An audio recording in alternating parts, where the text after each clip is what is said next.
Je vais parler sur le mot marcher aujourd'hui. Et la Bible a tellement de choses à dire par rapport à ce mot. N'est-ce pas? Dans la société aujourd'hui, on nous incite à marcher. On nous dit de marcher au moins 30 minutes par jour. N'est-ce pas? C'est les scientifiques qui nous le disent. Mais depuis le début, depuis Adam et Ève, et même jusqu'à l'éternité, Dieu a voulu que l'homme marche. Je m'étonne franchement, de voir que des scientifiques lisent la Bible et ils ne voient pas que le Dieu de la Bible, il est réel, il est vrai, c'est le Créateur. Je ne vois pas comment ils ne découvrent pas de la Bible leur inspiration pour leur travail. Je ne vois pas comment. Dieu dit que c'est l'insensé qui dit qu'il n'existe pas. Il faut vraiment être insensé pour dire que Dieu n'existe pas. Parce que tellement la Bible nous révèle ce Dieu créateur, celui qui a créé le ciel et la terre. Alors ce matin, on va aller d'Adam jusqu'à l'éternité. Et on va voir que d'Adam à l'éternité, on est appelé à marcher. C'est pas si le PowerPoint va se montrer, mais dans Genèse chapitre 3 et au verset 8, dans nos versions Louis II, et la plupart de nous utilisons, n'est-ce pas, la version Louis II. Dans nos versions Louis II, ça fait pas trop sortir ce que d'autres versions le fait sortir. Dans nos versions Louis II, Genèse 3, 8, il dit, alors ils entendirent la voix de l'Éternel Dieu qui parcourait le jardin vers le soir, et l'homme et sa femme se cachaient loin de la face de l'Éternel Dieu au milieu des arbres du jardin. Dans la version anglaise, c'est le mot walk, marcher, qui est utilisé.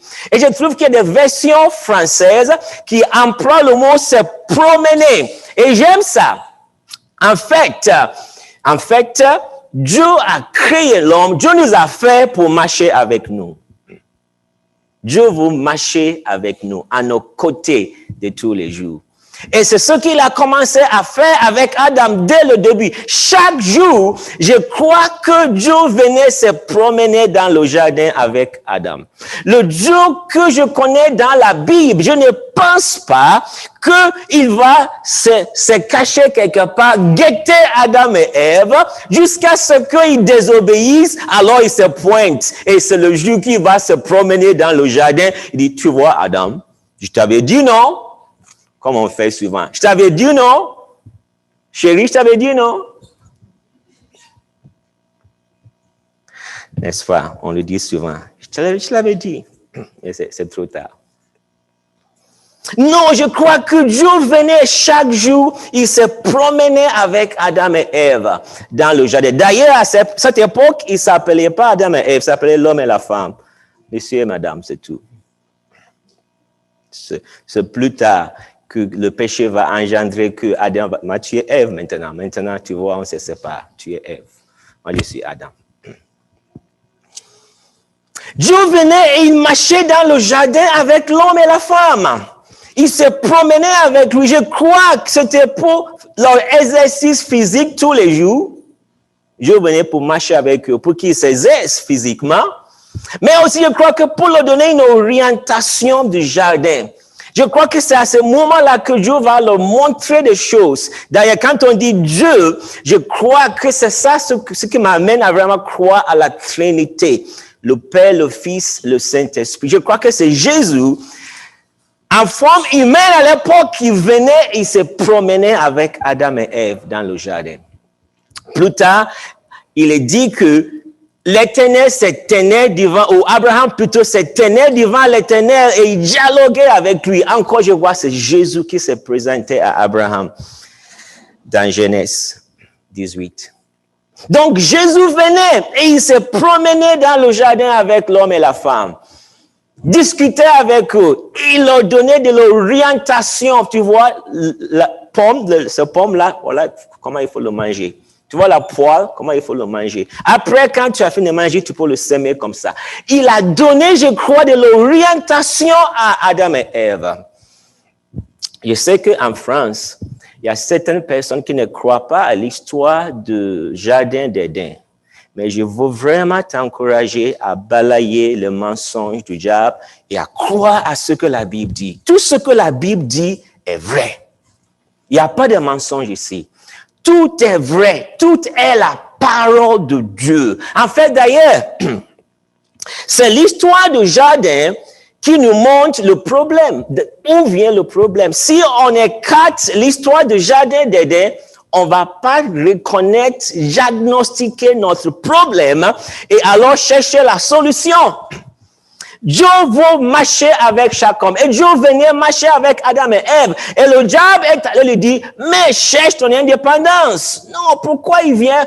J'imagine peut-être que Jésus venait, il prend la main de Adam et il prend la main de Ève. Et au milieu, il marchait avec eux, il se promenait avec eux.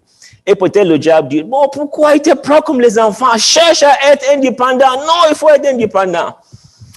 Le diable a poussé l'homme à être indépendant de Dieu. Tu seras comme Dieu. Tu vas être comme Dieu. Si tu manges, tu seras comme Dieu. Indépendant. Vive ton indépendance. N'est-ce pas, pour ceux parmi nous qui ont des enfants, c'est vraiment impressionnant. Quand ils sont tout petits, c'est eux-mêmes qui vont qu'on leur prenne la main quand on marche. Ils tendent la main et puis on le prend, on marche. Mais de plus, ils commencent à grandir. Quand je vous prends la main, non, ils me rejettent la main. Non, je vais être dépendant. Aujourd'hui, ils sont beaucoup, on les regarde en haut comme ça. Je n'ose pas prendre leur main si on marche. En fait, le plus jeune, on a 2 garçons, le plus jeune, il aime mettre sa main sur mon épaule pour montrer que, tu vois, il est plus grand que toi, n'est-ce pas? De plus ils grandissent, de plus ils cherchent leur indépendance. Ils ne vont pas qu'on tient leur main. Et c'est comme ça, l'homme n'a pas voulu que Dieu tienne sa main. Laisse-moi vivre tranquillement. Laisse-moi vivre une vie d'indépendance. Et Jésus revient pour nous ramener au stade où nous sommes dépendants de Dieu. C'est pourquoi il dit, quand vous priez, dites, notre Père qui est aux cieux, que ton règne vienne, que ta volonté soit faite sur la terre comme au ciel. Jésus nous amène à une vie qui dépend de Dieu, qui se soumet à Dieu tous les jours. Donne-nous aujourd'hui notre pain quotidien. Comme même mon frigo est plein, mon congélateur est plein, mon compte bancaire, il y a de l'argent. Pourquoi dois-je prier? Donne-moi aujourd'hui mon pain quotidien. C'est pour vivre une vie qui est dépendante de Dieu. Non pas dépendant de ton compte bancaire, non pas dépendant de ton frigidaire ou ton congélateur, mais dépendant de jour en jour, dépendant de Dieu. Je sais qu'en France, ça passe pas très bien. Parce que les Français aiment son indépendance. Oui. Mais Dieu veut que chaque homme vit une vie dépendante de lui, soumis à lui. Soumis à sa volonté, non pas ma volonté, mais ta volonté. C'est ça là où est venu le problème. Et si on veut adresser le problème, il faut repartir à la base. Dieu venait, il s'est promené avec Adam et Ève. Le diable les a poussés à se révolter et à chercher leur indépendance. Mais il fallait attendre 7 générations après pour qu'un homme, Enoch, marcha avec Dieu. Genèse 5, 24. Enoch marcha avec Dieu pendant 300 ans. C'est lui qui bat le record. Pendant 300 ans, il marchait. Je ne pense pas qu'il y a un homme qui a marché autant de années, 300 ans. Enoch a battu le record. Enoch a marché avec Dieu pendant 300 ans. Et Hébreux 11, 5 dit, c'est par la foi. Oui, Dieu veut nous apprendre à marcher avec lui par la foi. C'est par la foi qu'Enoch fut enlevé pour qu'il ne vit point la mort et qu'il ne parut plus parce que Dieu l'avait enlevé. Car avant son enlèvement, il avait reçu le témoignage qu'il était agréable à Dieu. Wow! Il a marché avec Dieu pendant 300 ans et il était agréable. Aujourd'hui, fait 23 ans que je marche avec mon épouse. 23 ans. Est-ce que je peux dire, waouh, la marche avec mon épouse est agréable? Elle est agréable. Oh, Déborah est agréable de marcher avec. Est-ce qu'elle peut dire que Charles est agréable de marcher avec? Pendant 300 ans, marche avec quelqu'un pendant 300 ans. Et si à la fin de 300 ans, il est agréable, vraiment, il est chrétien. Parce que, parfois, après 2-3 ans, oh là là, il est vraiment désagréable, cet homme-là ou cette femme-là, n'est-ce pas? Pendant 300 ans, Enoch a marché avec Dieu. Et il était agréable.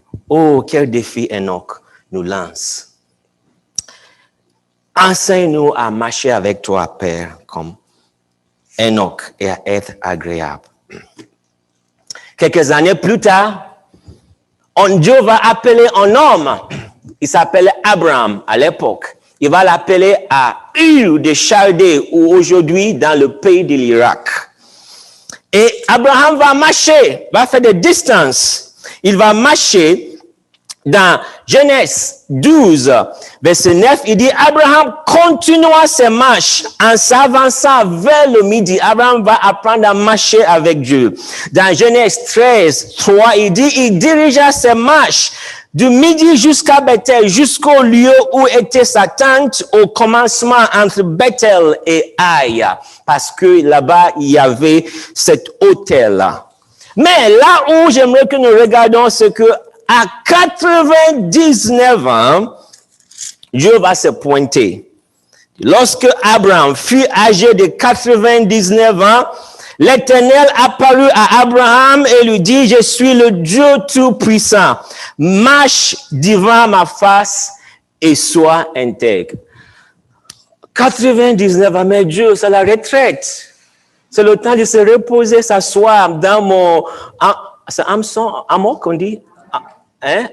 Hamac, et puis balancer le hamac. Non, Dieu, c'est pas le temps de marcher. Non. À 99 ans, on va marcher. On va prendre des marches. C'est pour l'exercice physique aussi. Marche devant ma face et sois intègre. Je crois pourquoi Dieu a laissé Abraham pendant longtemps avant de lui donner Isaac. C'est parce que Dieu voulait apprendre à Abraham à marcher avec lui. Et que la marche avec Dieu n'a pas de l'âge. On ne dit pas, oh, je suis âgé. Je suis senior. C'est bon, la marche. Je pense pas que quelqu'un ici a 99 ans. Mais même s'il y en a, à 99 ans, Dieu vient à Abraham. On n'a pas fini. La course n'est pas finie encore. Marchons. Allons. Avançons. Marche devant moi et sois intègre. La parole de vie, la version parole de vie dit, vis sous mes regards. Vous voyez la différence entre Enoch et Abraham? Enoch marcha avec. Abraham, Dieu lui dit, marche devant. Et plus tard, Jésus va dire, suis-moi. Suis-moi signifie qu'on marche derrière. Parce que le Dieu du ciel est venu nous laisser cette trace. Pour qu'on puisse voir cette trace et marcher dans ses pas. Suis-moi.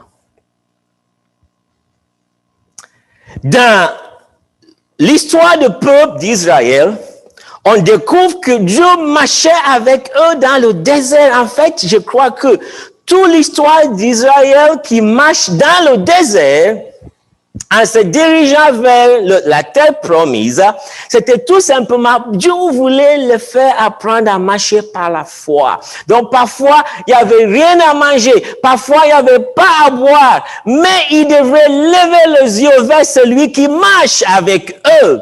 Dieu marchait avec le peuple dans le désert. Simplement, ils ne le reconnaissaient pas.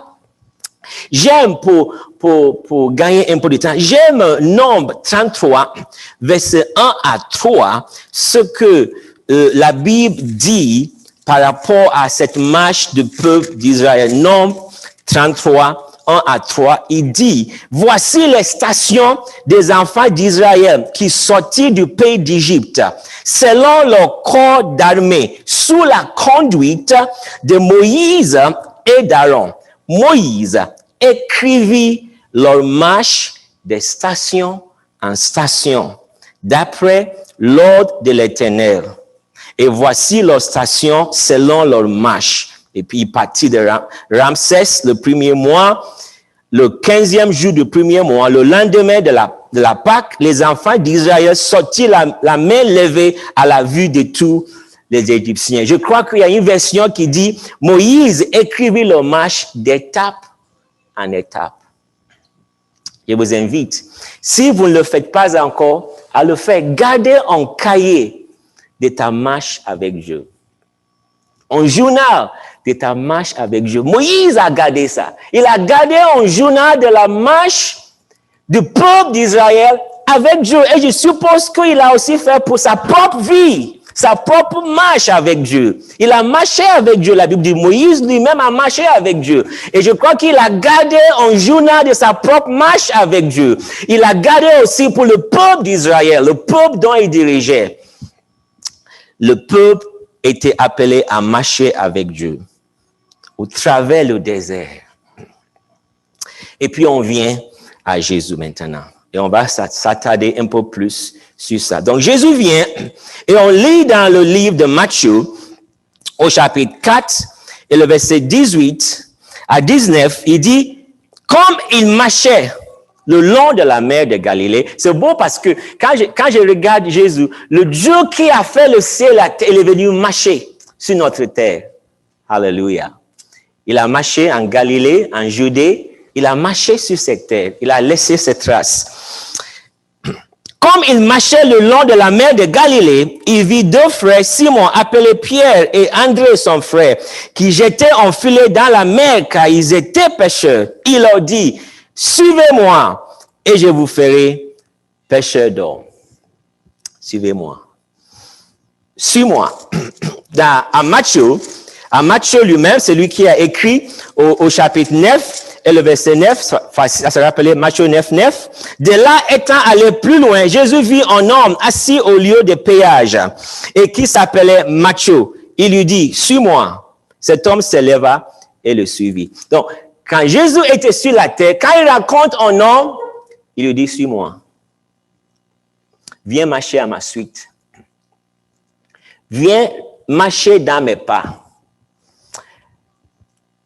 Par rapport à Simon-Pierre, dans Jean, nous trouvons une histoire qui est intéressante. Jean 21, verset 19 à 21. Jean 21, 19 à 21, je vais lire ce passage avec nous rapidement. Il dit cela pour indiquer par quel mot Pierre glorifierait Dieu. Et ayant ainsi parlé, il lui dit, suis-moi. Donc, le premier suis-moi, c'était tout au début. Ce suis-moi, c'est après la résurrection de Jésus. Verset 20. Pierre s'étant retourné, vit venir après eux le disciple que Jésus aimait. C'est lui qui, pendant le souper, s'était penché sur la poitrine de Jésus et avait dit, Seigneur, qui est celui que tu livres? En le voyant, Pierre dit à Jésus, et celui-ci, Seigneur, que lui arrivera-t-il? Jésus lui dit, si je veux qu'il demeure jusqu'à ce que je vienne, que t'importe? Que t'importe? Toi, suis-moi. Ton travail est de me suivre. Ton souci est de me suivre. Ton problème est de me suivre. En ce qui te concerne, tout simplement, suis-moi, c'est tout. C'est tout ce que Jésus nous appelle à faire. Suis-moi. Que t'importe? Ne regarde pas l'histoire de l'autre. Ta vie, en ce qui te concerne, suis-moi. Jésus nous appelle à le suivre. Je crois que entre Enoch qui a marché avec Abraham, qui a marché devant Dieu, et nous qui suivons, je crois que nous sommes plus avantageux. Pourquoi? Parce qu'il a marché et on voit ses traces. Est-ce qu'il vous est pas arrivé de marcher avec quelqu'un et puis arriver à un carrefour, on s'est trompé, on est parti à gauche, l'autre est parti à gauche à droite plutôt, parce que bon, on savait pas trop où est-ce qu'on doit aller. Oh non, c'est à gauche, oh non, c'est à droite. Ok, d'accord. Parce qu'on marchait avec. Quand on marche devant, et quand les enfants sont petits, souvent, quand il ne veut pas qu'on le prenne la main, ne marche pas derrière, tu marches devant moi, n'est-ce pas? En tout cas, les garçons là, non devant, pas derrière, quand ils sont petits. Je te prends la main ou tu marches devant moi. Pas question de marcher derrière moi, parce qu'ils sont encore petits. On ne peut pas leur faire confiance de marcher derrière, avec la circulation. Mais quand on suit, on voit les traces, on ne peut pas se tromper. Ou bien il est difficile de se tromper parce que les traces sont là. Dieu est venu marcher sur la terre et on peut le voir dans les 4 évangiles. Les 4 évangiles nous montrent les traces, les pas de Dieu qui a marché sur terre. Et il dit, suis-moi. Suis-moi dans mes traces. Suis-moi dans mes marches. Marche après moi. Et ainsi, le Nouveau Testament nous donne beaucoup et beaucoup de passages qui nous parlent de cette marche. Comment nous devons le marcher. Comment on doit marcher. On va regarder certains de ces passages. Éphésiens chapitre 4, verset 1. Éphésiens 4, 1. Si vous avez de quoi noter, pour noter ce qui est sur l'écran, ça peut nous éviter de tout lire. Mais Éphésiens 4, 1 dit, « Je vous exhorte donc, moi le prisonnier dans le Seigneur, à marcher d'une manière digne de la vocation qui vous a été adressée. » À marcher d'une manière digne. On ne peut pas se dire chrétien et marcher n'importe comment. Parfois, je suis écœuré d'entendre des gens dire qu'une fois que tu as donné ta vie à Jésus, tu peux vivre n'importe comment et tu vas aller au ciel. C'est aberrant. Non. On est appelé à marcher d'une manière qui est digne de la vocation. La vocation, c'est nous sommes appelés à suivre Jésus. Et quand je marche dans la rue, ma vie doit montrer que je suis en train de suivre quelqu'un. Je marche d'une manière qui est digne de la vocation. Plusieurs passages le disent également, mais peut-être on va juste lire 1 Thessaloniciens, chapitre 2 et verset 12, qui répète exactement la même chose que ce que Éphésiens et Colossiens le disent. 1 Thessaloniciens, chapitre 2, verset 12. Il dit, nous vous exhortons, vous consolant, vous conjurant. Les mots sont forts. Vous exhortant, vous consolant, vous conjurant de marcher d'une manière digne de Dieu qui vous appelle à son royaume et à sa gloire. Vous exhortant, vous consolant, vous conjurant. Oui, c'est vrai, la Bible, c'est que Dieu sait que parfois c'est difficile. C'est pourquoi il nous exhorte, il nous console, il ne nous condamne pas, il ne nous juge pas, il ne nous abat pas, il ne nous coupe pas, il nous exhorte, il nous console quand il faut être consolé. Conjurant de marcher d'une manière digne de Dieu. On a déjà regardé dans les chants, on va le voir, dans 1 Jean chapitre 2 et verset 6, 1 Jean chapitre 2 verset 6, et celui qui dit qu'il demeure en lui doit marcher aussi comme il a marché lui-même. Nous sommes appelés à marcher comme Jésus a marché lui-même. Paul dirait, soyez mes imitateurs, frères, et portez les regards sur ceux qui marchent selon le modèle que vous avez en nous. Il y a un modèle à suivre. Dans Galates chapitre 5 et le verset 25, et je vais le lire, Galates 5,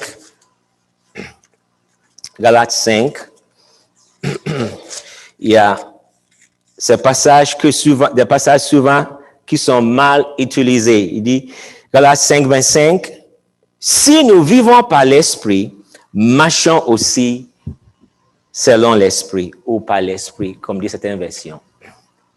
Dans notre milieu aujourd'hui, marcher par l'esprit ou marcher selon l'esprit, certaines personnes le voient comme quelqu'un qui est là, dit, c'est l'esprit, Saint-Esprit, voilà, Saint-Esprit, je reçois.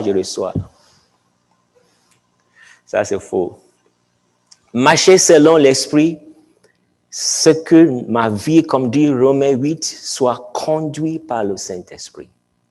Mes actions, mes pensées, tout d'abord. Mes pensées soient conduites par le Saint-Esprit. Philippiens 2 dit, ayez en vous les sentiments ou les pensées qui étaient en Jésus-Christ. C'est ça, marcher par l'esprit. Marcher par l'esprit, c'est laisser mes pensées, laisser mon cœur être conduit, être dirigé par le Saint-Esprit. Mon comportement, il faut que notre comportement en tant que chrétien reflète Jésus-Christ. Parce que nous marchons par l'esprit. Dans 2 Corinthiens chapitre 5, verset 7, nous ne marchons pas, non par la vue, mais par la foi. La marche chrétienne est par la foi. Tous les jours, nous sommes appelés à marcher par la foi, à dépendre de lui. Marcher par la foi, c'est tout simplement faire confiance à Dieu tous les jours. Je lui fais confiance tous les jours en ce qui concerne ma vie, en ce qui concerne ma famille. Je fais confiance à Dieu. Je dépends de lui. Je ne dépends pas de mes propres intelligences. Peut-être quelqu'un d'entre nous peut être très intelligent, mais marcher par la foi, ce n'est pas dépendre de mes intelligences. Je peux être peut-être physiquement fort, mais je ne dépends pas de ma force physique. Je peux peut-être avoir des économies assez costauds, mais je ne dépends pas de mes économies. En 2008, j'ai vu comment le crash économique en Amérique a fait disparaître de l'argent des millionnaires et des milliardaires pour celui qui met sa foi que sur ses économies. Marcher par la foi, ça veut dire tous les jours dépendre de Dieu. Tous les jours. Ça fait quelques années que je marche par la foi ainsi. Je dépends de Dieu pour tout. Tout ce qui me concerne. Je dépends de Dieu. Je marche par la foi avec le Seigneur. Dans Colossiens chapitre 2, verset 6, et on peut ajouter le verset 7, si on veut. Colossiens 2, 6, il dit, « Ainsi donc, quand vous avez reçu le Seigneur Jésus-Christ, marchez en lui, pas en dehors de lui. » Un chrétien n'est pas appelé à marcher en dehors de Christ, mais marcher en Christ, en lui.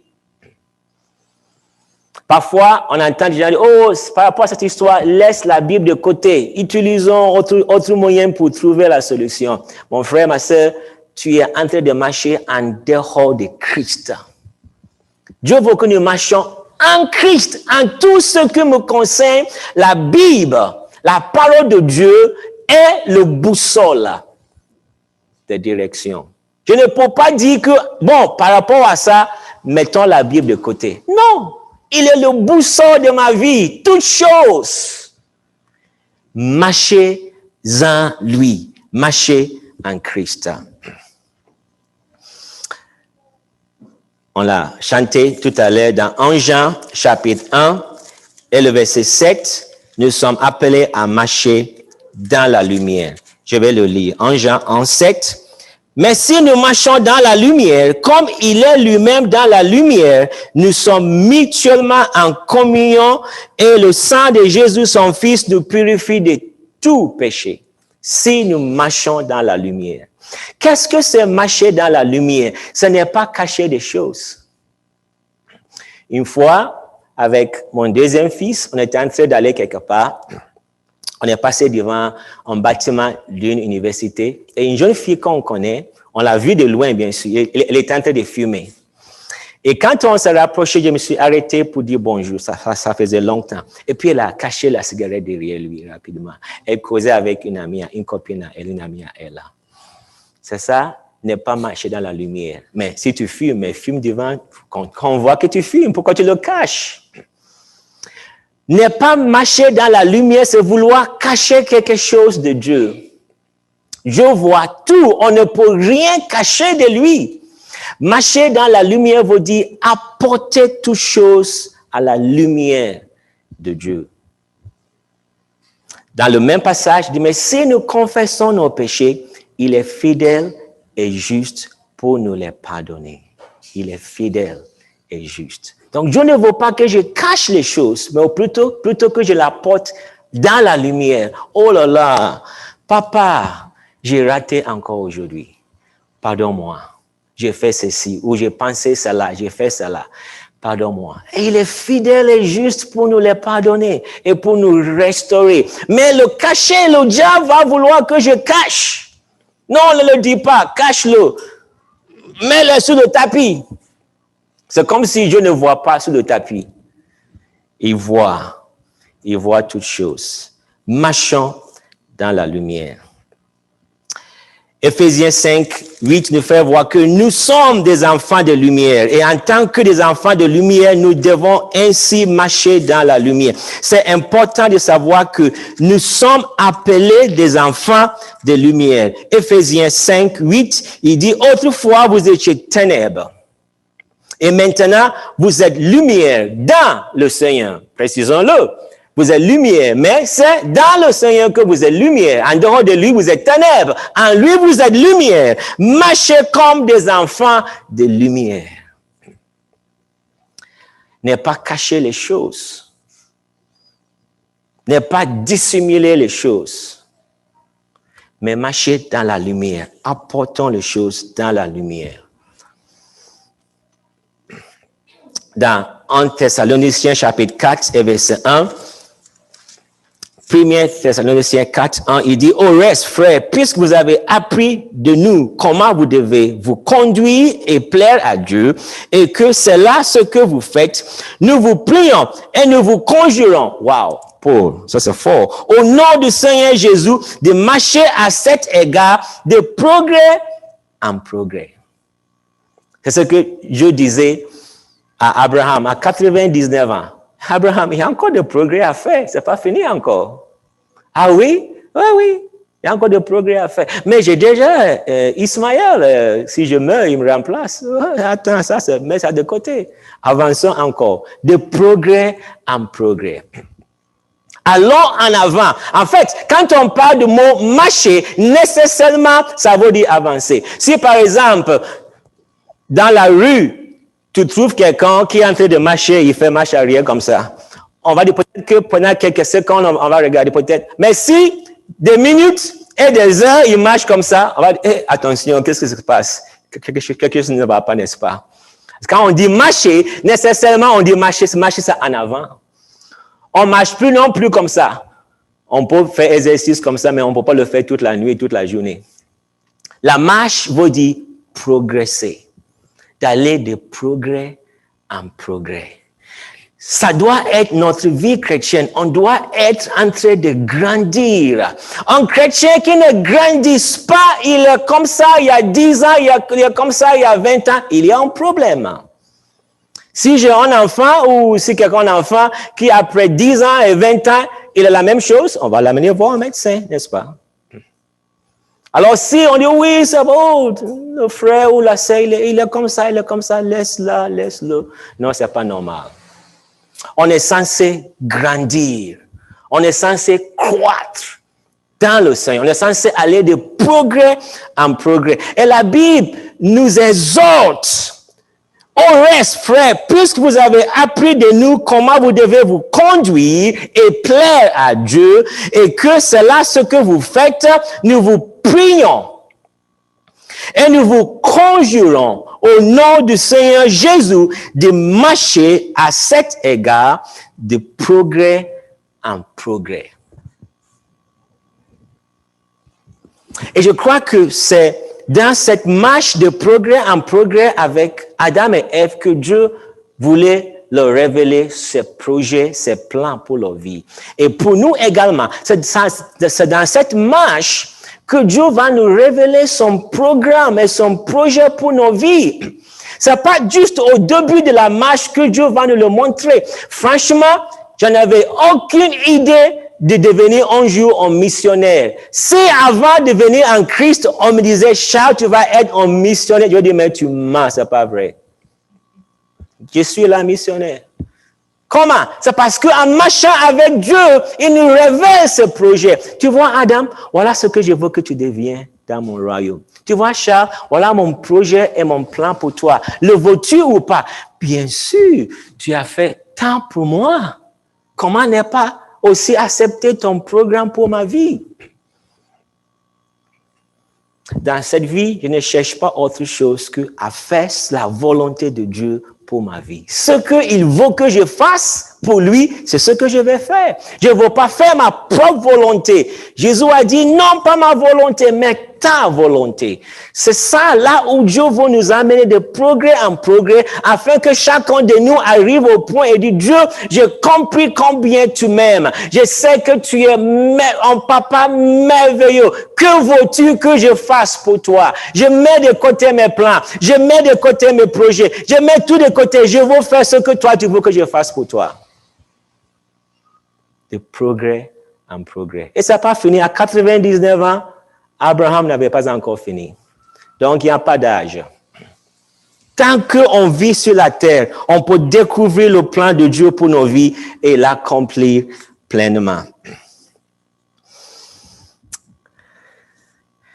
Dans Ésaïe 40, versets 29 à 31, c'est rassurant, n'est-ce pas, ce passage, dans notre marche avec le Seigneur. C'est un passage qui est censé nous encourager, nous booster, nous fortifier, nous tous, à persévérer et à continuer cette marche avec le Seigneur. Ésaïe 40. Il dit, il donne de la force à celui qui est fatigué et il augmente la vigueur de celui qui tombe en défaillance. Les adolescents se fatiguent et se lassent. J'ai chez moi un adolescent et je peux dire que oui, parfois il se lasse et se fatigue. Et les jeunes hommes chancellent, mais ceux qui se confient en l'Éternel renouvellent leur force. Ils prennent le vol comme les aigles. Ils courent et ne se lassent point. Ils marchent et ne se fatiguent point. Alléluia. Voyez, quand il y a un orage, quand il y a un ouragan, quand il y a une tempête, les oiseaux, ils se cachent quelque part. Mais l'aigle dit, wow, un orage, allez, et puis il monte dedans. Allez, non, prenons le vol. Ils montent dans la tempête. Prennent leur vol comme les aigles. Dieu ne veut pas que nous soyons des chrétiens où quand il y a un petit problème, oh, coronavirus, oh là là. Gloire à Dieu. C'est le moment pour témoigner à un voisin ou témoigner à un collègue de classe. Vous voyez, la Bible a annoncé, regardez, Jésus l'a dit qu'un temps viendra où le coronavirus va servir le monde entier. Ah oui, c'est vrai. Ah oui, ça y est là écrit. Il y a 2000 ans, Jésus l'avait dit. C'est pas Bill Gates qui l'a dit, hein. C'est un faux prophète. Le vrai prophète Jésus-Christ, il l'a annoncé il y a 2000 ans. Qu'un temps viendra où le coronavirus va servir, une épidémie va servir. Ça y est là dans la Bible. Montre-le à vos voisins, montre-le à vos collègues. La Bible est vraie. Une tempête, c'est l'occasion pour monter comme l'aigle. Et montrer aux gens que notre Dieu est un Dieu qui est vrai. Il est vivant, il n'est pas mort. Il n'est pas mort, il est vivant. Il est mort, oui. 3 jours après, il est sorti. Aujourd'hui, il vit. Il vit. Même si la marche peut être fatigante, la Bible dit que Dieu va renouveler notre force. Il renouvelle notre force au point qu'on peut marcher sans se fatiguer. À 99 ans. Oui, Abraham, continuons. Je suis fatigué. Je renouvelle ta force. La marche n'est pas encore finie. Allons en avant. En éternité, on va marcher également avec le Seigneur. Dans Apocalypse, chapitre 16 et verset 15, en fait, la marche avec Dieu ne se termine pas quand à la mort, ça continue. Et ça continue pour toute l'éternité. Je termine. Apocalypse 16, 15. Apocalypse 16, 15. Il dit, « Voici, je viens comme un voleur. Heureux celui qui veille et qui garde ses vêtements, afin qu'il ne marche pas nu et qu'on ne voit pas sa honte. » Voyez, c'est Jean qui dit dans son épître, en Jean, que quand Jésus va venir, certains chrétiens vont avoir honte. Ça serait dommage. Mais moi, je ne veux pas avoir honte quand Jésus va venir. Je veux plutôt jubiler. Wow! Gloire à Dieu! Sauter! Oui, il est là! Pas la honte. Oh là là! La honte. Je veux jubiler. Marchons de façon à ce que, quand il vient, on ne va pas se retrouver nus et avoir honte. On va plutôt jubiler avec lui. Apocalypse 3, verset 4. Il dit, « Rappelle-toi donc comment tu as reçu et entendu, et garde et répands-toi. Si tu ne veilles pas, je viendrai comme un voleur, et tu ne sauras pas à quelle heure je viendrai sur toi. Cependant, tu as à Sardes quelques hommes qui n'ont pas souillé leurs vêtements. Ils marcheront avec moi en vêtements blancs, parce qu'ils en sont dignes. » On va marcher avec Jésus de l'éternité. Ce que Adam et Ève ont raté, ce qu'ils ont raté, ce que Adam et Ève n'ont pas voulu marcher avec lui dans le jardin. Pour l'éternité, on va marcher avec Jésus. Alléluia. Le sport continue au ciel. Hein? On va faire du sport au ciel. On va marcher. Ce n'est pas comme les kilomètres. On va battre le record au ciel. On va battre le record d'Enoch. 300 ans, on va le battre. On va marcher l'éternité avec Dieu. C'est le plan de Dieu. Dieu veut marcher avec nous. Dieu veut nous intégrer dans sa vie. C'est ça. Dieu veut nous intégrer dans sa vie pour toute une éternité. Apocalypse 21, 24. Pour conclure et terminer.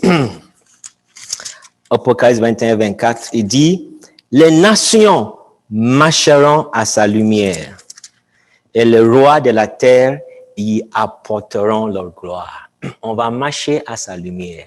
Il n'y aura pas besoin de lampadaire là-bas. Pas besoin de l'électricité.